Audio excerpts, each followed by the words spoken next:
Good evening students. अभी मैं आपके सामने फिर से हाजिर हूँ अपने class 12th admission of a partner का एक एनसीईआरटी बुक का क्वेश्चन लेकर के।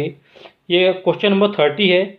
इसमें मैं आपको बताऊंगा कि किस प्रकार से जर्नल एंट्री पास करके डायरेक्टली बैलेंस शीट बनाई जाती है बिना रिवोल्यूशन अकाउंट या पार्टनर्स कैपिटल अकाउंट बनाए।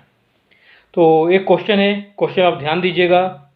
ए एंड बी से are partners sharing profit in the proportion of 3/4 and 1/4। इसका मतलब है प्रॉफिट शेयरिंग रेशियो ए और बी के बीच में 3:1 होगा। There balance sheet on December 31st 2015 was as follow. Balance sheet दी हुई है। Liability sundry creditors 41,500, reserve fund 4,000, capital account A for 30,000, B 16,000, total 46,000 and total of balance sheet is 91,500। अब asset side में देखिए, cash at bank दिया है 26,500, bills receivable 3,000, debtors 16,000, stock 20,000, fixture 1,000 और land and building 25,000, total 91,500। अब कुछ additional information दी हुई हैं, उन पर ध्यान दीजिएगा। On January 1st 2016 she was admitted into partnership on the following terms। पहला टर्म है सी पे 10,000 एज हिज कैपिटल। सी अपने हिस्से की कैपिटल के लिए 10,000 लेके आएगा। सी पे 5,000 फॉर गुडविल। सी अपने हिस्से के गुडविल के लिए 5,000 रुपये लेके आएगा। Half of this sum is to be withdrawn by A and B, जिसका आधा पैसा ए और बी विदड्रॉ कर लेंगे। Third point, that stock and fixture be reduced by 10%। Stock और फिक्सचर 10% से कम होगा। 5% प्रोविजन फॉर डाउटफुल डेप्ट be created on sundry debtors and bill receivable. Sundry debtors और बिल रिसीवेबल दोनों पर ही 5% का प्रोविजन फॉर डाउटफुल डेप्ट क्रिएट किया जाना है। हाँ, अब point number D, fourth point है that the value of land and building be appreciated by 20%।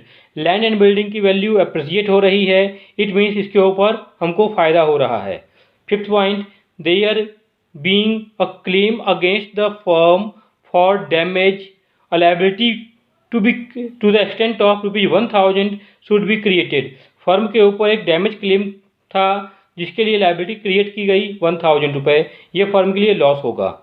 An item of 650 included in sundry creditors is not likely to be claimed। Sundry creditors में एक amount, एक creditor था जिसको 650 रुपये payment करने थे, वो अब क्लेम नहीं करेगा। Hence should be return back, तो ये हमारे लिए प्रॉफिट होगा।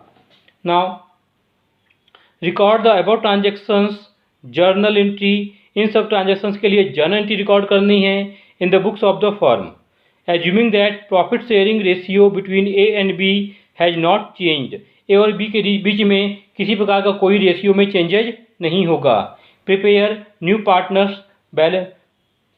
new balance sheet on the admission of C।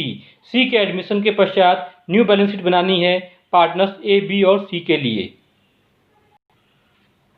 अब मैं बताऊंगा आपको ओल्ड रेशियो। अब इस क्वेश्चन का आंसर कैसे होगा वो बताने जा रहा हूँ। ओल्ड रेशियो ए और बी का 3:1 जैसे मैंने बताया था दिया हुआ है, वो 3/4 और 1/4।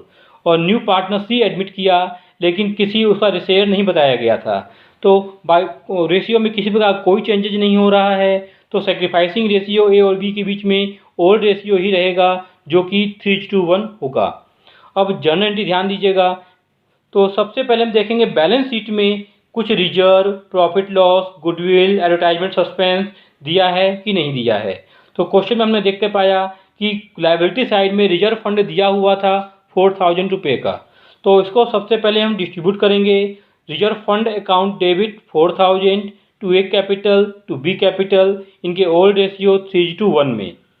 फिर हम ध्यान देंगे पॉइंट नंबर ए, जिसमें बताया था न्यू पार्टनर सी कैपिटल लेके आया है 10,000, तो इसकी एंट्री पास करेंगे। Bank account debit to C capital 10,000। फिर हम ध्यान देंगे पॉइंट नंबर बी, जिसमें हमने देखा कि new partner C goodwill premium लेके आया है 5000, तो इसकी एंट्री रिकॉर्ड करेंगे bank account debit to goodwill premium, और इसी के साथ इस गुडविल प्रीमियम को ओल्ड पार्टनर्स में उनके सेक्रीफाइसिंग रेशियो में डिस्ट्रीब्यूट कर दिया जाएगा। वो है goodwill premium account debit 5000 to A capital account to B capital account. इस 5000 के अमाउंट को सेक्रीफाइसिंग रेशियो 3:1 में डिस्ट्रीब्यूट कर देंगे, तो 3/4 और 1/4। तो ए में आएगा 3750 और बी में आएगा 1250। अब इसी पॉइंट में आगे दिया हुआ था half of which is withdrawn by A and B. जो भी ए और बी को गुडविल प्रीमियम दिया गया, इसका आधा पैसा उन्होंने विथड्रॉ कर लिया। तो इसके लिए इसी पॉइंट में एक एंट्री और पास होगी, A capital account debit B capital account debit to bank. जैसे मैंने ऊपर बताया, ए को मिला 3750, इसका आधा 1875 ए कैपिटल में आएगा, और 1250 बी का था, उसका आधा 625 बी में आएगा, और टोटल टू बैंक टोटल मिला के 2500 पेमेंट कर दिया गया। अब इसके बाद नेक्स्ट पॉइंट बताऊंगा सी पॉइंट। सी पॉइंट में दो चीज़ें बताई गई हैं, पहले एसेट्स को रिवैल्यूट किया गया है और फिर प्रोविजन क्रिएट किया गया है। तो इसकी दो एंट्री पास करूंगा। Revaluation account debit to stock to furniture, क्योंकि स्टॉक और फर्नीचर दोनों डेप्रिसिएट हुए हैं, इनकी वैल्यू कम हुई है तो लॉस हुआ है। तो revaluation account debit to stock, stock में 10% 20,000 का 10% 2000, टू फिक्सचर 1000 का 10% 100, तो रिवैल्यूएशन में आ गया 2100। इसी के साथ में आएगा next point, revaluation account debit to provision for doubtful डेब्ट on debtor to provision for doubtful डेब्ट ऑन बिल रिसीवेबल। तो डेटर्स हमारा 16,000 का था, उसका 5% प्रोविजन हमने क्रिएट किया 800, और बिल रिसीवेबल 3,000 का था, उसका 5% हमने प्रोविजन क्रिएट किया 150। तो revaluation account debit 950 to provision for doubtful डेब्ट on debtor 800 to provision for doubtful डेब्ट ऑन बिल रिसीवेबल 150।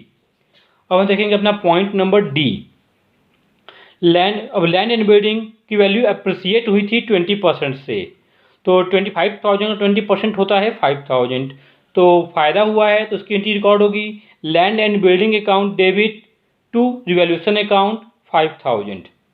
फिर पॉइंट नंबर ई बताया था कि liability for damage claim arise हो रही है और इसको भी रिकॉर्ड करना है, तो ये आपके लिए लॉस है, इंक्रीज इन लायबिलिटी है, तो इसकी एंट्री पास होगी revaluation account debit to liability for damage claim 1000। और पॉइंट एफ ये बताया है कि क्रेडिटर 650 का था, not likely to be arise, जिसको आपको इन फ्यूचर पेमेंट नहीं करना पड़ेगा, तो ये आपके फर्म के लिए प्रॉफिट है, तो इसकी एंट्री रिकॉर्ड होगी creditor account debit 650 to revaluation account 650। और इसी के साथ हम देखेंगे रिवैल्यूएशन अकाउंट में फाइनल हमको प्रॉफिट हुआ या लॉस हुआ। हम रिवैल्यूएशन को पूरा टोटलिंग करके देख रहे हैं, तो मैंने पूरा रिवैल्यूएशन टोटलिंग करके देखा, तो हमारा क्रेडिट आ रहा है 5,650 और हमारा टोटल डेबिट आ रहा है, हमारा टोटल डेबिट कम आ रहा है, और जो डिफरेंस है, डिफरेंस डेबिट में 1600 कम पड़ रहा है, तो ये हमारा प्रॉफिट माना जाएगा। और डेबिट कम था तो हम एंट्री रिकॉर्ड करेंगे रिवैल्यूएशन अकाउंट डेबिट 1600, और ये प्रॉफिट था तो ओल्ड पार्टनर बढ़ जाएगा to A capital to B capital, उनको ओल्ड रेशियो 3:1 में बांटेंगे, तो revaluation account debit 1600 to A capital 1200 to B capital 400। इसी के साथ हमारी जर्नल एंट्री कंप्लीट होती हैं। अब क्वेश्चन की नीड के अकॉर्डिंग अब हम बनाएंगे अपनी balance sheet without preparation of revaluation account and partners capital account. जी हम यहाँ ध्यान देखेंगे बैलेंस शीट की तरफ। अब बैलेंस शीट हमने balance sheet of A B and C, liability amount assets amount. तो पहले देखेंगे हम लायबिलिटी की तरफ। जी जैसा कि मैं क्वेश्चन भी देख पा रहा हूँ, लायबिलिटी साइड में सन्ड्री क्रेडिटर्स पहले 41,500 रुपीज़ था, जिसमें से हमारा 650 क्रेडिटर्स कम हुआ तो हमारा बैलेंस बचता है 40,850। फिर हमारा था रिजर्व फंड, जिसको हमने डिस्ट्रीब्यूट कर दिया था तो इसको रिकॉर्ड नहीं किया जाएगा। फिर पॉइंट नंबर ई के अकॉर्डिंग हमारी liability for damage claim arise हो रही थी, तो इसको हम रिकॉर्ड करेंगे लायबिलिटी फॉर डैमेज क्लेम 1000। फिर अब देखेंगे capital account A, B and C. तो ए का कैपिटल, और कैपिटल का जैसे हम जानते हैं बैलेंस क्रेडिट बैलेंस होता है, तो पूरी जर्नल एंट्री में जितनी बार ए की कैपिटल क्रेडिट हुई है उन सभी को ओपनिंग बैलेंस के ए का 30,000 था उसमें जोड़ करके, और जितनी बार ए कैपिटल डेबिट हुई है उसको माइनस कर देंगे, तो हमारा बैलेंस आएगा ए का 36,075 रुपीज़। और बी का सेम इसी तरह से 16,000 plus all credit items in journal entries, all plus करेंगे और all debit item in journal entry will be deducted, तो हमारा बैलेंस आएगा 18,025 रुपीज़। और फिर टू सी कैपिटल, सी का एक ही बार अमाउंट आया था 10,000, तो इन सबको जोड़ेंगे तो आएगा 64,100। और हम इसी के साथ लायबिलिटी साइड का टोटल करेंगे, आएगा 1,05,950। अब हम चलते हैं एसेट साइड की तरफ।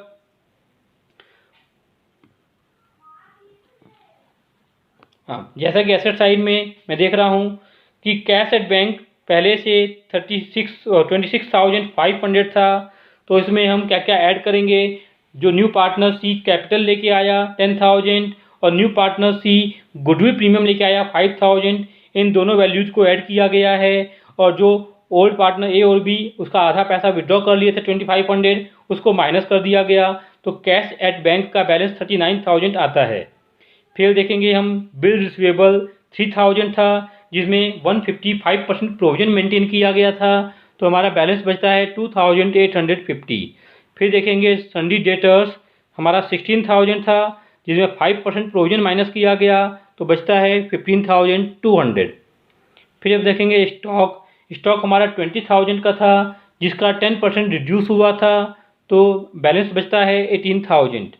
फिर देखेंगे फिक्सचर 1,000 का था, 10% रिड्यूस हुआ 100, तो अब बैलेंस बचा 900। फिर लास्ट पॉइंट है लैंड एंड बिल्डिंग, जो कि हमारा बैलेंस शीट में 25,000 था और यहाँ 20% अप्रिसिएट हुआ था, तो 5,000 अप्रिसिएट हुआ, उसको ऐड कर दिया गया, तो हमारा टोटल लैंड एंड बिल्डिंग होता है 30,000। और हम एसेट साइड का टोटल करेंगे, इसी के साथ आपका टोटल मैच कर रहा है जो कि है 1,05,950। अब इसी के साथ मैं आपको बताना चाहूँगा कि ये हमारा क्वेश्चन कंप्लीट हुआ और ये हमारी बुक का आखिरी क्वेश्चन होगा एडमिशन ऑफ अ पार्टनर का एनसीईआरटी का, क्योंकि इसके बाद के जो क्वेश्चंस हैं क्वेश्चन नंबर 31 से लेकर के 35 तक जो आपकी एनसीईआरटी बुक में 5 क्वेश्चन और बचे हुए हैं, वो सभी questions adjustment of partners capital के हैं, जो कि इस साल 2021 बोर्ड के लिए सिलेबस से सीबीएसई ने हटा दिया है। और इसी के साथ आपके क्वेश्चंस के डिफ़िकल्टी लेवल को भी रिड्यूस कर दिया गया है। आशा करता हूँ आपको मेरे द्वारा समझाया गया ये क्वेश्चन समझ में आया होगा और अच्छा लगा होगा। इसी के साथ मैं आपसे अलविदा लेना चाहता हूँ। धन्यवाद। कृपया मेरे शेयर को हमेशा ही लाइक करिए, सब्सक्राइब करिए एंड वॉच करिए। जी धन्यवाद।